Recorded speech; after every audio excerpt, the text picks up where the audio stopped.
The Network Information Security Directive is an extremely important new initiative by the Commission, which my committee, the Internal Market Committee, is leading on. So it's very good to have an opportunity at this lunch in Parliament today to be able to discuss some of the issues, particularly with experts in the field. And because it's a new proposal, it breaks new ground in some ways, there will be, I think, quite a lot of changes to get it agreed by all member states. But nevertheless, we all accept that this is something that has to be tackled at a European level because it's so important for citizens and businesses. I see today as being part of a really vital dialogue that we need to engage in across all stakeholders. Because up till now, if you look at the way the industry has traditionally been run, it's been very much like-minded individuals talking to each other in silos, which isn't good because that means that you come up with the same solutions to the wrong problems. To the end, it's really a kind of a trust-building process, because all the peoples, all the companies, all the governments in the world really need to engage in a kind of a building trust process. Because the cost of non-trust will be too high to afford for everyone. For reasons I won't bore you with, I have the luxury of carrying 3 cell phones. So I have a Chinese cell phone made by my employers, Huawei. I have an American cell phone, which I use for my family, and then I've got my BlackBerry. So if I look at these 3, so starting with my Chinese phone, so made in China, 30% Chinese components, 32% American components, 10% European components.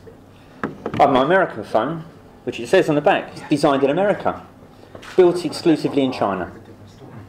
So if you look at the amount of components in here, that looks very Chinese. And I look at my Canadian phone, which if you take it apart, tells me that it was manufactured in the European Union. Now I know that all 3 phones have chips in them which were designed in the UK, built in America, shipped to China, combined with other components, and then shipped to the manufacturing plant who actually made the phones. So based on the components in the phone, my question is my Chinese phone more American than my American phone? Because at face value, yes it is. Well, this is the first time I've had the opportunity to have any direct interaction with Huawei. Indeed, the first time I think I've worked out how you even pronounce the name of the company. And I have to say I was very favourably impressed by the presentation that we've heard. They're clearly a very professional organisation and have a very clear understanding not only of the issues but of the importance of the issues. And I think for me the thing that came out particularly was the fact that these whole issues of the security of information infrastructure as it affects other critical services is very much now a global issue, just as the industry itself is a global industry. We can no longer think in little boxes, we can no longer think in national boxes, and for what it's worth, we can't find simply European solutions. It is vitally important that we work really with partners around the world to ensure that we make our critical infrastructure safe.